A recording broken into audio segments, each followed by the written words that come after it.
শোনো শোনো শোনো সবে শোনো দিয়া মন, আজ আমি রেঁধেছি মাছের ডিমের ঝুড়া করিয়া যতন। বন্ধুরা, আজ একটা নতুন রেসিপি নিয়ে চলে এসেছি। বাড়িতে ফ্রিজে একটাই মাছ ছিল আর কিছুটা ডিম রয়েছে মাছের, তাই জন্য এক পিস মাছ আর কিছুটা মাছের ডিম দিয়েই আজকে রেসিপিটি তৈরি হবে।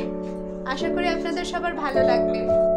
এই যে রুই মাছের এক পিস মাছ রয়েছে আর বেশ খানিকটা মাছের ডিম রয়েছে। আজ এই রেসিপিটি এই মাছ দিয়ে মাছটা দেখালাম, এক পিসই মাছ রয়েছিল। সেই মাছটাকে বেশ ভালো করে নুন আর হলুদ মাখিয়ে নিয়েছি। এবারে সর্ষের তেলে ভেজে নেব। মাছের ডিমটা রয়েছে, মাছের ডিমটার মধ্যে 2 কোয়া মতন রসুন, একটু বড় বড় রসুনের কোয়াগুলো ছিল, দিয়ে নিয়ে গ্রেট করে নিচ্ছি। আপনারা মাছের ডিমের পরিমাণ অনুযায়ী রসুনটা কমিয়ে বা বাড়িয়ে নেবেন।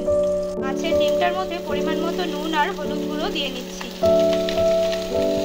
নুন, হলুদ আর রসুনের কিমাটা বেশ ভালো করে মিশিয়ে নিচ্ছি ডিমটার সাথে, মাছের ডিমটার সাথে।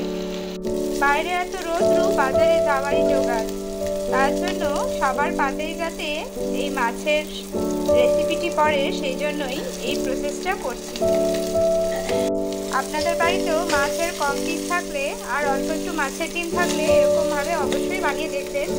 কথা দিলাম, এর স্বাদ ভুলতে পারবেন না। মাছটা দেখুন খুব ভালোভাবে ভাজা হয়ে গিয়েছে। এবারে মাছের ডিমটা দিয়ে দিচ্ছি আর ওপর থেকে একটা প্লেট দিয়ে দিচ্ছি। এ দেওয়ার সঙ্গে সঙ্গে প্রচুর বারে বারে ভাজতে থাকবে। ভালো করে মিশিয়ে নিচ্ছি। যেরকমভাবে স্ক্র্যাম্বল এগ বানাই আমরা, সেরকমই মাছের ডিমটাকেও দিয়ে নেওয়ার পরে বেশ ভালো করে স্ক্র্যাম্বল করে নিচ্ছি। আর মাছের যে পিসটা রয়েছে, সেই মাছের পিসটাকেও একদম ছোট ছোট করে ভেঙে ফেলছি। এবারে দেখুন কোয়ান্টিটিটা কতটা বেড়ে গিয়েছে। এর মধ্যে সবজি পড়লে 5 পাতে অবশ্যই সবার পড়বে আর সবাই খুব মজা করে খাবে। মাছ আর মাছের ডিমটা বেশ ভালো করে ভাজা হয়ে গিয়েছে। এগুলোকে এবারে উঠিয়ে রাখছি। এবারে কড়াইয়ে আবার পরিমাণ মতো সর্ষের তেল দিয়ে নিয়েছি। মিডিয়াম সাইজের 2টো পেঁয়াজকে কেটে নিয়েছি আর আলু আর বেগুনকেও ছোট ছোট করে কুচি করে নিয়েছি।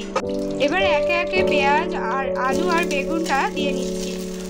সব একসাথেই দিয়ে নিতে হবে। এর মধ্যে পরিমাণ মতো নুন দিয়ে নিচ্ছি আর 8টা মতন কাঁচা লঙ্কা, সেগুলোও দিয়ে নিচ্ছি। এর মধ্যে এবারে পরিমাণ মতো হলুদ গুঁড়ো দিয়ে নিচ্ছি। হলুদ আর নুনটা বেশ ভালো করে মিশিয়ে নিচ্ছি আর এটাকে বেশ ভালো করে ভাজা করে নেব। আলু, বেগুন আর পেঁয়াজ বেশ ভালো করে ভাজা হয়ে গেলে পরে মাছের ডিম আর মাছটা ভেজে এর মধ্যে দিয়ে নেব।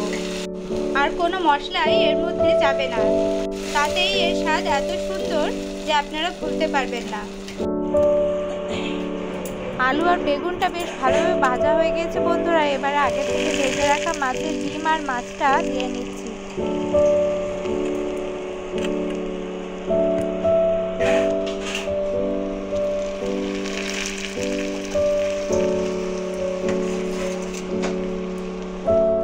মাছের ডিম আর মাছটা দিয়ে নেওয়ার পরে বেশ ভালো করে আলু আর বেগুনটার সাথে মিশিয়ে নিচ্ছি।